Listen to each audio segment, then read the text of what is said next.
There are a lot of shooting games on Quest, like way more than I was expecting when I was making this video. But they all have one thing in common. They try to take you back to the good old days of gaming. Shooting games are one of the main reasons I'm into games today, and I feel like VR has more to give than just emulations of our past. VR has yet to produce its GoldenEye shooter, but there are some promising candidates, and some you might never have heard of. But luckily I've taken the time to try as many as possible to find the best multiplayer shooter on Quest. Now, I thought about how to go about narrowing down what I think the best titles are, and through a series of polls and my personal opinion, I've split the top 3 into 3 main categories. Even though I mentioned VR shooters tend to emulate success in other platforms, nostalgia does play a huge part in determining success in VR. So that's the first category, nostalgia. The second will be originality, to find the VR shooter that pushes the boundaries of what's possible and steps out of the familiar to give us something new and unique. And the third category will be realism, as VR is about replacing our reality.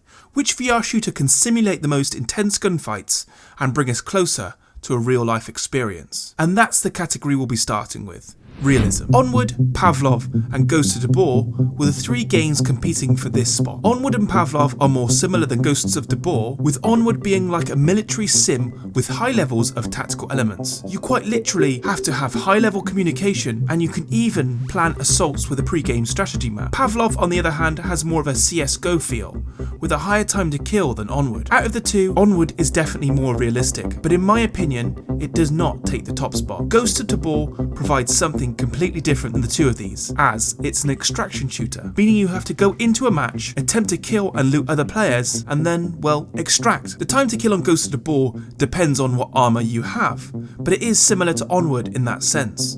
You start off with the basic essentials, then over time you can store equipment in your base. The reason I think this is the most realistic shooter on Quest is because it's incredibly intense. When you have to spend 20 minutes looting with the best armour and guns on you, you will play this game as if it's real life, taking your time on each corner, scouting and planning your next route. Ghost of Tabor has you playing like this is a military sim.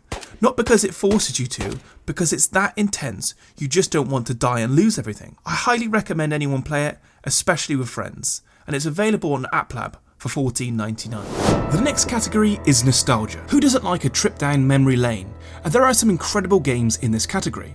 I've narrowed it down to these 3, but all 3 are 100% worth buying in my opinion, and these were chosen over and over again in the polls. Guardians Frontline, Breachers and Contractors are the chosen ones, and starting with Breachers. This is Rainbow Six Siege in VR, and without a doubt one of the smoothest running games on Quest. I remember the original trailer for this thinking they were showing PC VR gameplay, but nope, this is all Quest. The game works exactly like Rainbow Six. You're defending or attacking, and using teamwork tools and skills, you can claim victory against the other team. One thing I will say, the skill gaps on this game are huge. People have spent a lot of time in Breaches, and it can be hard to compete, so it's best to practice on their more traditional multiplayer lobbies to get good with the handling of the guns. Next is Guardians Frontline, described as the Starship Troopers Halo game. The game really gives me Halo 1 vibes, and while there is competitive PvP, the lobbies I found are few and far between. The game's main focus is on co-op horde defense against the alien invasion, and this might be the closest we will get to a Starship Troopers VR, but I'm really trying to focus on finding the best multiplayer competitive VR shooters. And another game that emulates Halo is Contractors, and that's because it is Halo, and Call of Duty, and Star Wars. And I mean that literally. This is the closest we will come to a Call of Duty VR or a Halo VR. It is nearly 1-to-1 in terms of 2007 graphics, and I've never felt such a rush of nostalgia than when playing Contractors. The mechanics of the game are also very good, but the custom modding takes this into a new dimension. Call of Duty Zombies is also possible, and this is all available natively within the Quest.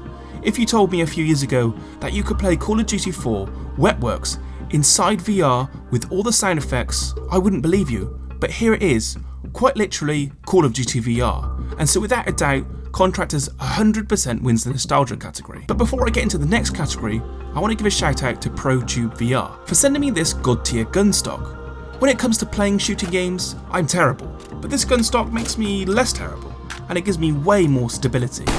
This one in particular is nearly weightless, with a carbon fibre shaft and magnetic controller holders. If you want to check it out, I'll leave it down in the description, but I highly recommend. Last up is Originality, and by pure coincidence, these are also all free. Super Rumble, Blast On and Population 1 are the three competing for this spot, and they all have something unique to offer. Super Rumble is Horizon Worlds' new first-party title, and it's free to play within, well, Horizon Worlds.